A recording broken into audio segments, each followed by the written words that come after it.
नमस्ते मित्रों, एक बार मैं फिर पुनः आप सबका स्वागत करता हूं। मैं ओम बिरारिये। आज हमारे लिए बड़े हर्ष और खुशी का विषय है। हम सबके बीच में भारत के प्रसिद्ध विद्वान स्वामी विवेकानंद परिवारजक जी आए हुए हैं और आप सब मेरे साथ साथ आप भी उनके वक्तव्य और सत्संग का लाभ उठाइए। हम चर्चा करेंगे स्वामी विवेकानंद जी से और अपनी शंका समाधान करेंगे। शंका समाधान के द्वारा हम आप सबको प्रयास करेंगे कि इस चर्चा का लाभ सभी को पहुँचे। तो आशा करता हूँ आप सब भी आनंद उठाएं। वार्तालाप करेंगे, प्रश्नोत्तर करेंगे और आपके समक्ष प्रयास करेंगे कि आप सब भी इस वार्तालाप का लाभ उठा सके। तो स्वामी जी आप सबके सामने हैं, स्वागत करते हैं स्वामी जी का। जैसा कि आपसे हम प्रश्नों की शुरुआत करेंगे। पहला प्रश्न हम इसी विषय पर लेते हैं कि आप अब संन्यास आश्रम में हो, तो संन्यास आश्रम के बारे में आप क्या कहना चाहोगे? संन्यास आश्रम किसे कहते हैं? की परिभाषा ये है, जो व्यक्ति पहले संस्कृत भाषा पढ़े, फिर दर्शन शास्त्रों को पढ़े, उपनिषदों को पढ़े, वेदों को पढ़े और वैदिक साहित्य का अच्छा विद्वान बने, उसको कहते हैं ब्राह्मण। और उसका गुण कर्म योग्यता सब ब्राह्मण वाली हो, जन्म से नहीं, गुण कर्म योग्यता से वो ब्राह्मण कहलाना चाहिए। तो ब्राह्मण के लक्षण यही कि वो वेदों की विद्या जानता हो और उसका मन वचन कर्म महर्षि पतंजलि जी के अष्टांग योग के अनुकूल हो। यम नियम आसन प्राणायाम प्रत्याहार धारणा ध्यान और समाधि, इन 8 अंगों का वो अभ्यास करता हो। उसका लक्ष्य मोक्ष प्राप्ति हो, उसको पूर्ण अच्छा वैराग्य हो, संसार की मोह माया से छूट चुका हो। ऐसे स्तर का व्यक्ति इस प्रकार के वस्त्र पहनकर संन्यास आश्रम में प्रवेश करता है और फिर वो समाज की सेवा परोपकार करता है, निष्काम कर्म करता है, ईश्वर की भक्ति करता है और झूठ छल कपट चोरी बेईमानी कुछ नहीं करता, पूरी ईमानदारी से जीवन जीता है और मोक्ष प्राप्ति ही उसका लक्ष्य होता है। इस प्रकार से जीवन जीने वाला व्यक्ति सन्यासी कहलाता है। सन्यासियों के कुछ विशेष गुण जो सरल से आप बता सकें? जैसे मैंने ये सारे सन्यासियों के गुण बताया। यम नियम का पालन करेंगे, झूठ छल कपट का प्रयोग नहीं करेंगे, वेदों में जैसा ईश्वर बताया है, एक ईश्वर है, सर्वव्यापक है, निराकार है, सर्वशक्तिमान है, न्यायकारी है, सृष्टि का बनाने वाला है, सबके कर्मों का अध्यक्ष है, आनंद का भंडार है, ऐसे ईश्वर की उपासना करते हैं ये सन्यासी लोग। और निष्काम भाव से पक्षपात रहित सत्य न्याय का आचरण करते हैं, सबको सत्य का उपदेश करते हैं, वो सन्यासी होते हैं। स्वामी जी, हमने जो स्वाध्याय ज्ञान में भी गुरुकुलों में हमने पढ़ा कि 3 प्रकार की ऐषणाएं त्यागनी पड़ती है उसका। तो वो ऐषणा कौन कौन सी ऐषणा है जो नहीं होनी चाहिए? 3 ऐषणाएं हैं। एक पुत्रेषणा, दूसरी वित्तेषणा और तीसरी लोकेषणा। पुत्रेषणा का मतलब मेरे बहुत सारे शिष्य हों, ऐसा नहीं होना चाहिए, ऐसे शिष्य बनाने की इच्छा नहीं होनी चाहिए।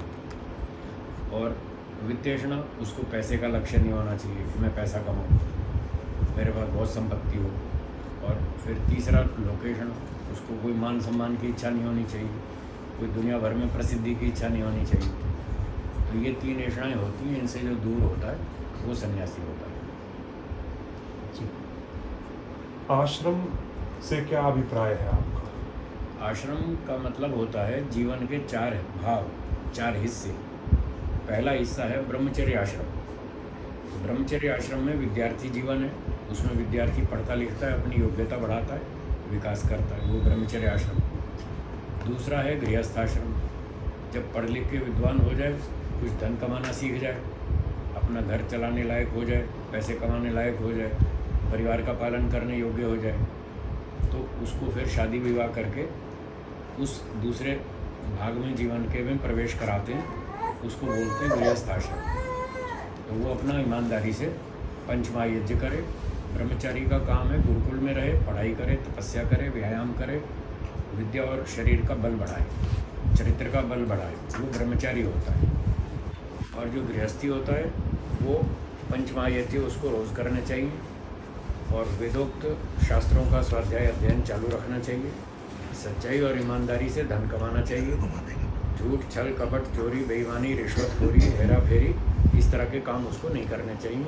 ये एक अच्छे गृहस्थी के लक्षण। जब बच्चे बड़े हो जाएं और उनकी भी शादी हो जाए तो गृहस्थ व्यक्ति अपनी जिम्मेदारियों से मुक्त हो गए, फिर उसको तीसरे आश्रम में वानप्रस्थ में प्रवेश करना पड़ता है। तो वो फिर जंगल में जाके घर छोड़ के और वहाँ जाके साधना करता है, पढ़ाई करता है, शास्त्रों का अध्ययन करता है।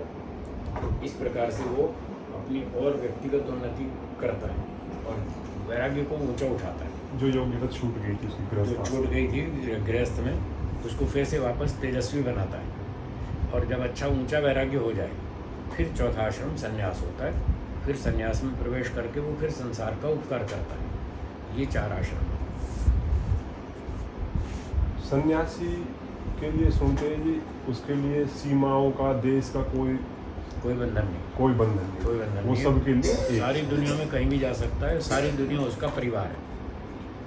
स्वामी जी महर्षि दयानंद सरस्वती जी ने भी कहा था कि मैं लोगों को बंधन में डालने नहीं, छुड़ाने आया। जी, ठीक बात। वर्णों से आप क्या समझते हैं? 4 वर्ण होते हैं वेदों के अनुसार, ब्राह्मण, क्षत्रिय, वैश्य और शूद्र।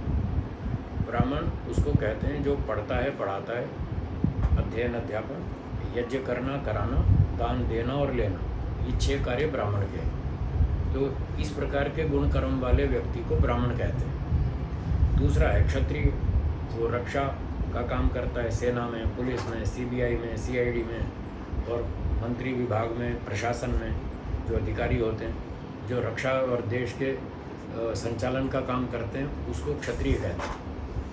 तीसरा वैश्य होता है, वो व्यापारी, खेती उद्योग धंधे वाले या फैक्ट्री कारखाने चलाने वाले, वस्तुओं का उत्पादन करना और देश भर में उसका वितरण करना, ये काम वैश्यों का है। और जो इन 3 में से कोई भी योग्यता नहीं है जिसकी, तो वो फिर इन तीनों का सहयोग करता है, उसको आप मजदूर कहते हैं, लेबर क्लास कहते हैं, उसका नाम यहाँ 4th क्लास है, उसको शूद्र कहते हैं। तो ये गुण कर्मों के हिसाब से होते हैं 4, जन्म से कोई नहीं होता। और जो जातियां हैं, इस जातियों से वर्णों का कोई संबंध नहीं। कोई संबंध नहीं है। ये वर्मा शर्मा, ये खत्रीवादी आदि, ये सब इसका वर्णों से कोई लेना देना नहीं। ये तो मनुष्यों ने गलत परंपराएं डाल दी। ये हमारी अपनी ही बनाई हुई है। ये हमारी अपनी बनाई हुई है। वेदों में इनका कोई चर्चा नहीं, कोई उल्लेख नहीं। आश्रम के लिए हमने सुना कि आश्रम जहाँ स्वयं को श्रम करना पड़े।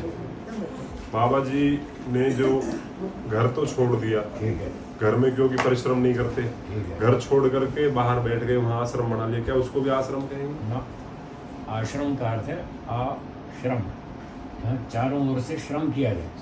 तो ब्रह्मचर्य आश्रम है, उसमें खूब मेहनत करनी पड़ती है। शारीरिक तपस्या, मानसिक तपस्या, बौद्धिक तपस्या, चरित्र की रक्षा करना, ये बहुत तपस्या करनी पड़ती है। ये ब्रह्मचर्य आश्रम है। फिर गृहस्थ है, उसमें भी खूब मेहनत करनी पड़ती है। ईमानदारी से पैसे कमाओ, घर परिवार चलाओ, सबका ध्यान रखो, सबकी खुशियों का ध्यान रखो, उनका पालन पोषण करो, ठीक न्याय से व्यवहार करो। तो ये गृहस्थ आश्रम, इसमें भी खूब मेहनत होती है।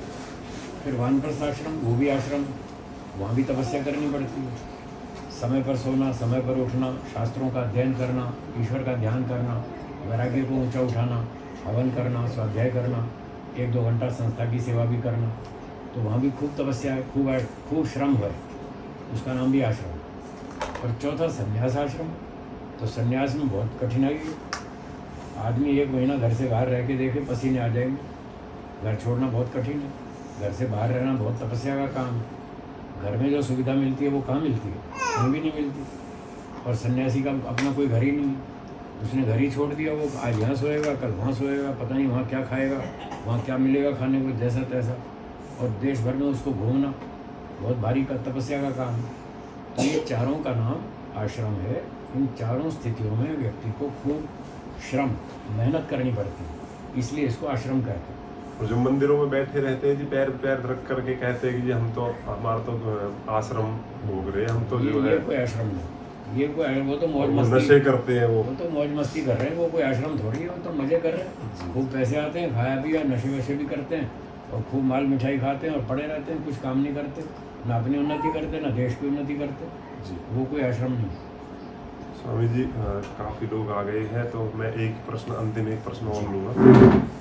मनुष्य आप किसको कहते हैं? मनुष्य उसको कहते हैं जो मनन करके विचार करके काम करे, जो बिना विचारे काम करे कि मैं ये काम करूँगा इसका रिजल्ट क्या आएगा, सोचता ही नहीं, विचार ही नहीं करता, वो मनुष्य नहीं है। जो अपने सुख दुख को दूसरे के सुख दुख के समान समझे, जैसे मुझे सुख अच्छा लगता है ऐसे दूसरों को भी अच्छा लगता है, जैसे मैं अपने सुख के लिए प्रयास करता हूँ ऐसे मुझे दूसरे के सुख के लिए भी प्रयास करना चाहिए। तो जो इस तरह से सोचता है, मुझे दुख अच्छा नहीं लगता, दूसरे को भी अच्छा नहीं लगता, मैं अपना दुख दूर करने के लिए मेहनत करता हूँ, तो मुझे दूसरे का दुख दूर करने के लिए भी मेहनत करनी चाहिए। जो इस तरह से सोच विचार के सबको समान दृष्टि से देख करके अपने लिए भी और दूसरों के लिए सबके लिए परिश्रम करता है, वो मनुष्य कहलाता है। और मनुष्य वो होता है जो हमेशा सत्य और न्याय के पक्ष में अपनी पूरी शक्ति समर्थन लगाता है। अन्यायकारी चक्रवर्ती राजा भी क्यों ना हो, उसका भी विरोध करता है, और चाहे न्याय पर चलने वाला गरीब कमज़ोर दुर्बल व्यक्ति भी क्यों ना हो, उसके पक्ष में समर्थन करता है, उसकी शक्ति को बढ़ाता है, उसको मनुष्य कहते हैं। चाहे गुण रहित ही क्यों ना, चाहे गुण कितने भी कम क्यों ना हो, अर्थात पढ़ा लिखा थोड़ा कम भी हो, कम पढ़ा लिखा हो कोई बात नहीं, धार्मिक प्रवृत्ति, धार्मिक होना चाहिए, ईमानदार होना चाहिए, सज्जन व्यक्ति होना चाहिए, उसकी रक्षा करना, उसकी शक्ति को बढ़ाना, जो ऐसे काम करता है वो मनुष्य है। बहुत बहुत धन्यवाद आपका। धन्यवाद। आप सबने इस चर्चा को बहुत अच्छे से सुना।